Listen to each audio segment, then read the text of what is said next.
Hello, I'm David D. Hilster. I am a critical thinker, dissident scientist, and I'm here to tell you the truth about science. Something your university professors won't tell you, the mass media won't tell you, and certainly those science evangelists won't tell you. I tell you, I'm on Facebook, and these t-shirts, they trigger me. When I saw this one, I went nuts. This is not from our famous, infamous Neil deGrasse Tyson.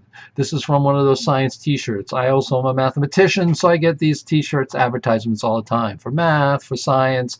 And there is a war going out there right now because the war is, this is what is being set up. Trump and all the climate deniers are now, in general, science deniers, and they're thinking, I guess, religion is taking over science, and therefore no one believes in science, which is sort of strange because I know the Pope talks about climate change and how important that. I don't get it. So I think, this is. I'm not sure if even politicians are getting involved in this and putting their thumbprints on it. But basically, I want to talk to you about the oligarchy of science around the world, and of course here in the United States. We know that the United States as a political system has been an oligarchy for the last 40 years. This is a study from a conservative group and from Harvard saying that our policies here in the United States don't follow what the people want. It's being run by other people, corporations, and etc. Well, we have the same parallel going on in science. Science is being run by two groups of people. Well, three. One are the governments that fund these big colliders because they're afraid somebody else is going to get the next big giant bomb. The second one are universities, and those universities have hierarchies of people, and it has really nothing to do with truth in science. And the third one, where the money comes from, is now the television aspect, because science channels are out there. They generate money. You've got curiositystream.com or something like that. These people look at Neil deGrasse Tyson. He's a science evangelist. What are evangelists? There are people who gather people and motivate people to come together under a roof and inspire people.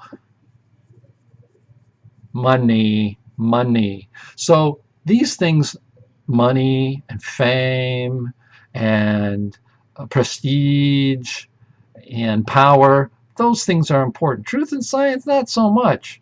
Let's take a look at this a t-shirt right here. Science will admit when it is wrong. Religion will kill to prove it is right. This is so screwed up in so many ways. I will tell you, I'm not a religious person, but I do not make fun of people who are religious. That's stupid. Everybody in life has the right to believe and think what they want. But this is so wrong in so many ways. First of all, religion will kill to prove that it's right. Yes, religions are out there, and religion and science have always been combating each other. But today, I just do not think that the scientific establishment right now is fighting this war, not just necessarily that science is in jeopardy and truth is in jeopardy. Truth's in jeopardy without Trump, without climate deniers. In fact, science, the statement that science will admit when it's wrong, is so false at so many levels. We have GPS that does not use relativity, yet we teach it in every classroom on the planet that it's a perfect and wonderful example. We lie. We talk about how plate tectonics is correct and that this idea of expansion tectonics is crazy. Why? Oh, we've got subduction. I've used it.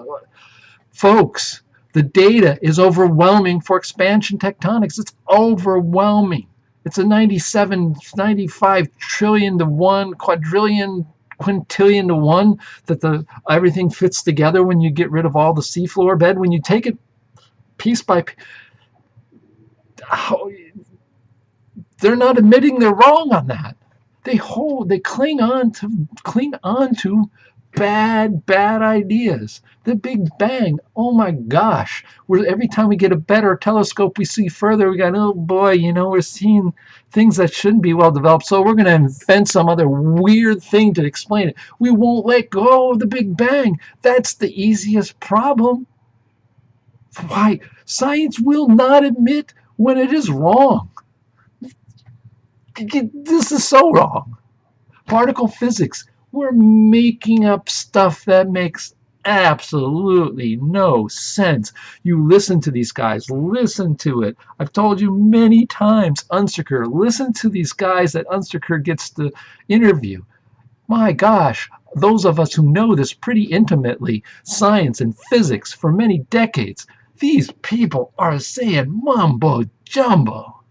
And the science will admit when it's wrong? What if we find out that all this change in climate is part of a big cycle?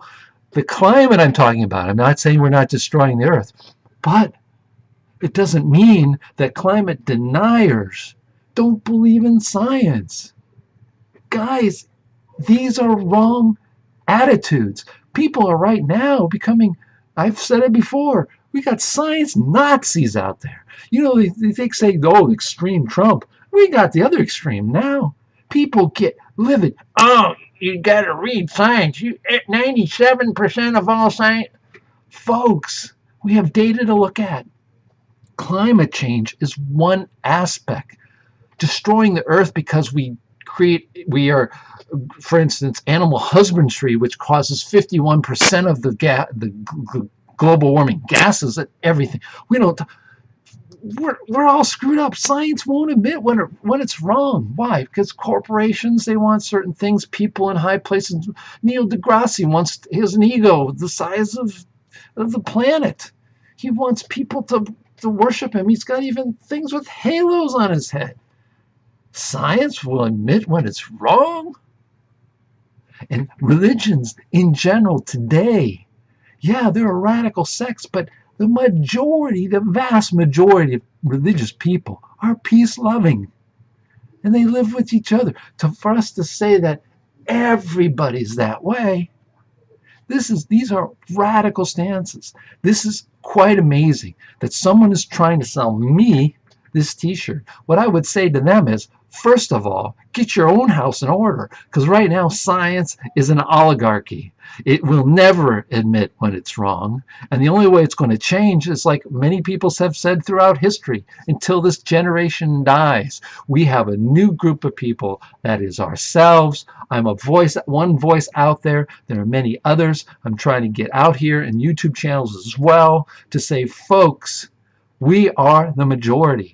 All this big bang, black holes with infinite points and infinite mass, particle physics, particle zoo that makes no sense at all. We have relativity that doesn't work, general and special. We know this. We can't just keep repeating things and telling students that these things are true. We can't go around making these t-shirts. I wouldn't wear this at any time. You'd have to change it to science will not admit that it's wrong. Religion at least adjusts to social changes, because it does.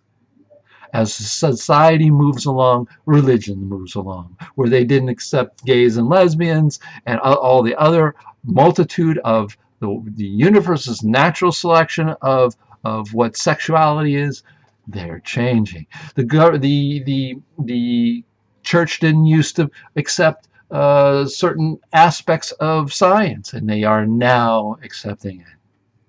I would very much argue the contrary on this, except that science doesn't kill people, because if it doesn't admit that it's wrong, I'll tell you, I just couldn't pass this up. Just remember, folks, don't listen to what don't take what anybody says on faith. Stay critical, stay thinking. I'm your science therapist. Look at these details. When these things come up, think about it. That's what I'm trying to get you to do, because science is an oligarchy. It is not a democracy, and it rarely ever admits it's wrong, and when it does, it corrects itself a week later saying, we were wrong, that we were wrong. Ciao for now.